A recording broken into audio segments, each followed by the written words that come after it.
இவர் பேர் எப்படி எழுதிடலாம்னு கேட்டீங்கன்னா wonderful comedian turned into a successful actor அப்படின்னா நிச்சயமா யோசிக்காம சாரோட பேர் எழுதிடலாம். இப்போதைக்கு டாக் ஆஃப் த டவுனா இருக்கக்கூடியவர் நிச்சயமா அவர்தான்.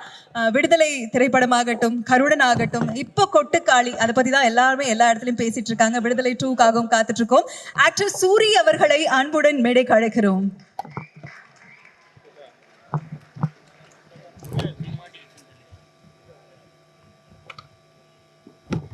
வந்திருக்க அனைவருக்கும் வணக்கம். ரொம்ப சந்தோஷமாக இருக்குது. நேற்று இந்த படம் பார்த்தேன். நான் பார்த்தேன்ற விட பார்ப்பதற்கான ஒரு நல்ல வாய்ப்பு கொடுத்தாரு மாரியண்ணே. ரொம்ப நன்றிங்கண்ணே. இந்த படம் பார்த்துட்டு வெளியில் வரப்போ எல்லாத்துக்கும் என்ன ஒரு கணம் இருந்துச்சோ அதே கணம் தான் எனக்கு இருந்துச்சு. வெளியில் வந்த உடனே மாரியண்ணனை இறுக்கி கட்டிப்பிடிச்சேன். அத்தனை முத்தங்கள் கொடுத்தேன். அவர் முகத்தவே நினச்சிட்டு நினைக்கிறேன். நான் முத்தம் கொடுத்து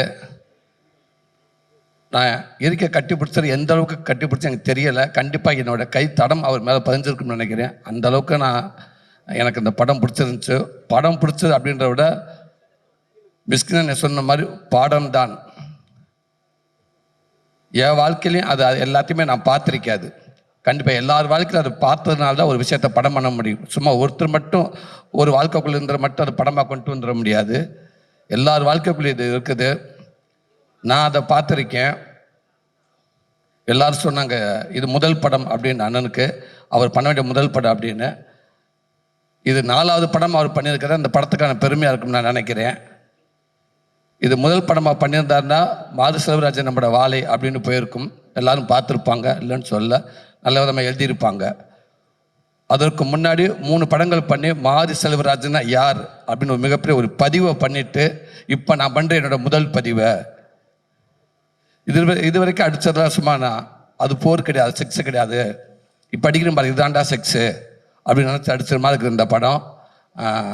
அதனால தான் இன்றைக்கி இவ்வளோ பெரிய மேடை, இத்தனை பெரிய இயக்குநர்கள், இன்றைக்கி தலை சிறந்த இயக்குநர்கள், சினிமாவுக்கு முக்கியமான டெக்னீஷியனுங்க, தயாரிப்பாளர்கள், ஒட்டுமொத்த பேர் சேர்ந்து எப்படி ஒரு குடும்பத்தில் ஒரு நல்ல விஷயம் நடந்துச்சுன்னா அந்த உறவுகள் அத்தனை பேர் வந்து சேர்ந்து எப்படி அதை கொண்டாடுவாங்களோ அதே போல் இன்றைக்கி தமிழ் சினிமாவில் இருக்க உறவுகள் அத்தனை பேருமே வந்து இன்றைக்கி ஒருத்தர் இங்கே நிற்க வச்சு கொண்டாடுறாங்கண்டா அதற்கு தகுதியான ஆள் கண்டிப்பாக நம்ம மாரி செல்வராஜன் இருக்கான்ற நான் ரொம்ப ஆணித்தனமாக சொல்கிறேன்.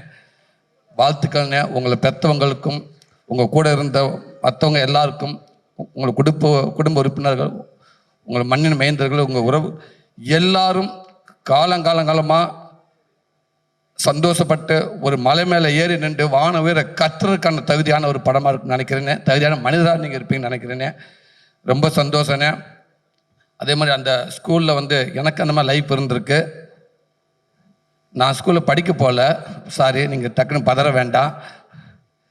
எங்களுக்கு அந்த மாதிரி நானும் லவ் பண்ணியிருக்கேன். அந்த டீச்சர் இல்லை, அந்த டீச்சர் கொண்டு ஒரு டிஃபன் பாக்ஸை, அந்த டீச்சர் டெய்லி வந்து நல்ல சாப்பாடாக கொண்டு வருவாங்க. அந்த டீச்சர் அம்மா வந்து அந்த எல்லாத்துக்கும் ஒரு தெரியாதனமும் ஒரு உருண்டையை கொடுத்துட்டாங்க. சாப்பிட்றப்ப எல்லா பேரும் கை நீட்டிகிட்டு இருப்பானுங்க.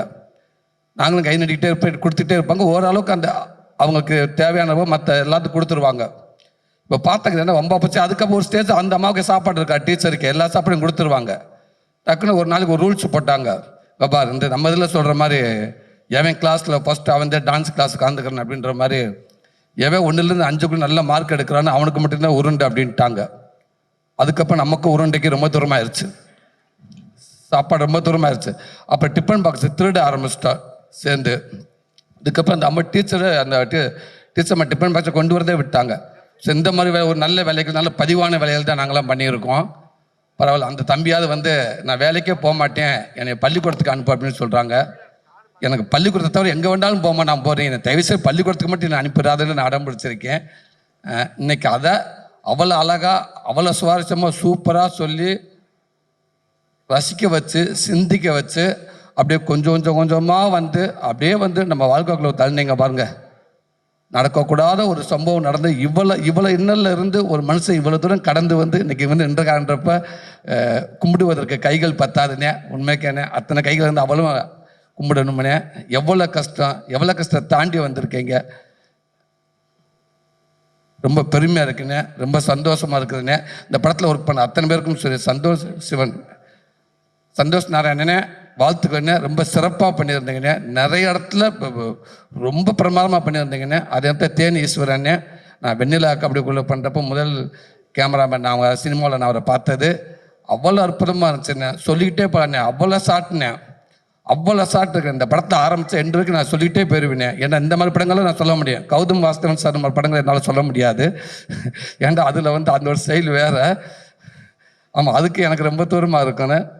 ஆனால் இதில் அப்படியே கவிதையாக இருந்துச்சு, அப்படி இருந்துச்சு நிறையா செட்டு. அதில் அந்த பையன் ஓடியாந்து ஃபஸ்ட்டு அங்கேருந்து கீழே இருந்து கட்டில் கீழே எழுப்பி விட்டு வேகமாக ஓடியாந்து போகிற வழியில் அந்த டம்முன்னு பாலத்தை கீழே குதிச்சு அந்த தண்ணியை அள்ளி முகத்தை கழுவிட்டு அள்ளி குடிச்சிட்டு போய் பாருங்கண்ணே. இதை விட ஒரு பதிவு எதுவுமே இருக்கான்னு நினைக்கிறேன். அது மாரியண்ணே உங்களை சார்ந்ததேன். தேனீஸ்வரன் அது படம் பிடிச்ச விதம் அவ்வளோ சூப்பராக இருந்துச்சுன்னு. நடித்த அத்தனை பேர்த்துக்கும் என்னோட மனமார்ந்த வாழ்த்துக்கள். தம்பிகளா தமிழ் சினிமாவுக்கு அற்புதமான ஒரு நடிகரை கொடுத்துட்டாரு அண்ணன்.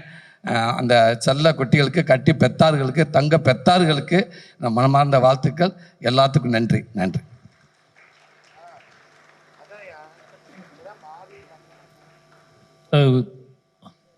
ஆனால் ரொம்ப நன்றிண்ணே. 23 யோசிச்சு பார்க்கவே முடியாத விஷயந்தான். ஏன்னா அண்ணனோட கொட்டுக்காளி ரிலீஸ் ஆகுது. நானும் கொட்டுக்காளி பார்த்துட்டு அவரும் வாழையை பார்த்து ரெண்டும் ஒரே நாள் பார்த்தோம். அண்ணன் வந்து வாழையை பார்த்துட்டு போனார். அதுக்கப்புறம் நான் கொட்டுக்காளி உட்காந்து பார்த்தேன். அதே ஸ்க்ரீனில், அதே தேட்டரில், அதே சீட்டில் உட்காந்து நான் பார்த்தேன். அவர் பார்த்துட்டு வாழையை பார்த்துட்டு கட்டி பிடிச்சிட்டு போகிறாரு. அவர் போனதுக்கப்புறம் நான் கதவை பூட்டிட்டு கொட்டுக்காளி பார்த்தேன். ரொம்ப என்ன சொல்கிறது, ரொம்ப பெருமையாக இருக்குது, சந்தோஷமாக இருக்குது. கொட்டுக்காளியை மறந்துட்டு அவரை என்னை கட்டி பிடிச்சதும், நான் வாழையை மறந்துட்டு அவரை கட்டி பிடிச்சதும் ரொம்ப ஒரு முக்கியமான மேடையாக நான் பார்க்குறேன், முக்கியமான விஷயமாக பார்க்குறேன். ஏன்னா அவருக்கு அவ்வளோ ப்ரொமோஷன் வேலைகள் இருக்குது. கிட்டத்தட்ட வந்து ரொம்ப நேரமாக உட்காந்துட்டு இருந்தார். எனக்கு உண்மையாக ரொம்ப சந்தோஷமாக இருக்குது. இப்போ சிவகார்த்திகேயன் அவருமே வந்து வாழையை வந்து நான் கூப்பிட்டோன்னே அதே டேட்டில் தான் ரிலீஸ் ஆகுது 2 படமுமே. அவர் எனக்கு ப்ரொமோட் பண்ணி கொடுத்துருக்காரு, எனக்கு பேசி கொடுத்துருக்காரு. வினோத் அவன் வந்து எங்கே சுற்றிட்டு இருக்கான்னு தெரில, வரல. ரொம்ப நிச்சயமாகவே எனக்கு ரொம்ப சந்தோஷமாக இருக்குது. 2 படமும் ஒன்றா வருது அப்படிங்கிறதுல வந்து 2 படம் ஒன்றா டேட்டு போடும்போதே அடிக்கடி பேசிகிட்டு இருக்க ஆட்கள் தான். நாங்கள் அடிக்கடி பேசிகிட்டு இருக்க ஆட்கள் போது வாழை ரிலீஸ் ஆகுது, கொட்டுகள் ரிலீஸ் 2 படமும் ஒன்றா ரிலீஸ் ஆக வேண்டிய படம் அப்படிங்கிற மாதிரி தோண ஆரம்பிச்சிருச்சு. ஒரு கட்டத்துக்கு மேலே 2 ஒன்றா வந்தால் இன்னும் பெட்டராகும் தோண ஆரம்பிச்சிருச்சு. அப்படி தான் வாழையும் கொட்டுக்காளியும் வருது. நிச்சயமாக வாழையை எழுதக்கூடிய கைகள் எல்லாமே கொட்டுக்காளியும் எழுதுனா ரொம்ப சந்தோஷமாக இருக்கும். கொட்டுக்காளியும் எழுத கைகள் எல்லாம் வாழையும் எழுதுனா சந்தோஷமாக இருக்கும். ஏன்னா 2 பேருமே சாதாரண மண்ணிலிருந்து புடுங்கி எடுத்துகிட்டு வந்த கதைகள். ரொம்ப ரொம்ப அடிப்பட்டு மண்ணிலிருந்து வினோத்துங்கிறவன் இன்னும் வினோத்ராஜ் அப்படிங்கிறவன் இன்னும் என்னை மாதிரியே அவன் இன்னும் பிடிங்கி எடுத்துகிட்டு இன்னும் சொல்லப்படாத கதைகள் நிறைய வச்சுருக்கான். வினோத் அங்கேருந்து பிடிங்கி எடுத்துகிட்டு தான் கொட்டுக்காளி கொண்டு வந்திருக்கான். யோசிச்சு பார்க்கும்போது இது கோயின்சிடென்ட் மாதிரி தான் நடக்குது. ஆனால் 2 பேருமே நிச்சயமாக சொல்கிறாள் அண்ணனோட நடிப்பு. நெல்சன் சொன்னாப்புல, நெல்சன் கொட்டுக்காளியும் பார்த்துட்டாப்புல. இப்போ வாழையை பற்றி நெல்சன் இப்படி பேசினார்ல, கொட்டுக்காளியை பற்றி நெல்சன் பேசினா எப்படி இருக்கும் யோசிச்சுப்பாங்க. நெல்சன் சொன்னாப்புல என்கிட்ட, தலைவா படம் பார்த்தீங்களா கொட்டுக்காளின்னு கேட்டாப்புல. நான் வந்து இல்லை என்ன தான் பார்க்கணும் அப்படின்னு. இந்த ஆட்டோக்குள்ள ஒரு சீன் நடிச்சிருக்காப்புல சூரி அப்படின்னாப்புல. நான் என்னாச்சு அப்படின்னா நலுக்குன்னு மிதிக்கிறாப்புல. அப்போ தான் கூப்பிட்டு கேட்டேன், இது வந்து ஆர்டிஸ்டாக இருக்காதோ ஆட்டோக்குள்ள உட்காந்துக்க ஃபுல்லாக. அதே மாதிரி டைரக்டர் வினோத்தில் கூப்பிட்டு கேட்டேன், ஆர்டிஸ்டான்னு கேட்டால் இல்லை அது எங்கள் ஊர் சொந்தக்காரங்க அப்படின்னாரு. சொந்தக்காரங்களை கூட்டி வந்து மிதிக்கிறது தான் வேலையாகும் 2 பேர்த்துக்கும் அப்படின்னு கேட்டார். ஏன்னா வாழையிலையும் அதே தான், எல்லா கஷ்டத்தையும் எங்கள் சொந்தக்காரங்க தான் அனுபவிச்சாங்க. அது ஏன்னு அவருக்கு தெரியும். அவ்வளோ மிதிக்க முடியாது அடுத்தவங்களை. இதுனா நம்ம சொந்தக்காரங்களாம் நல்லா மிதிச்சிடலாம்னு சொல்லிட்டு அண்ணன் மிதிக்கையிலே தெரியும். ரொம்ப அற்புதமான நடிப்பான நடிப்பு. நான் கொட்டுக்காளி பார்த்து யார்ட்டையுமே பேசுகிறேன். நான் கொட்டுக்காளி நேற்று முடியும் போது 3 மணி நான் படம் பார்க்கும்போது நான் ஸ்டேஜில் பேசிக்கலான்னு விட்டேன். ரொம்ப ஒரு பெருமைப்படக்கூடிய ஒரு படைப்பாத படம் அந்த படம் இருக்கும். நிச்சயமாக அந்த 2 படமும் ஒன்றாவது எனக்கு ரொம்ப சந்தோஷம். நிச்சயமாக அந்த 2 படமுமே தமிழ் சினிமாவுக்கு ஒரு முக்கியமான படங்களாக இருக்கும். ரொம்ப நன்றிண்ணே. தேங்க்யூ. அண்ணே அப்புறம் ரஞ்சித் அண்ணே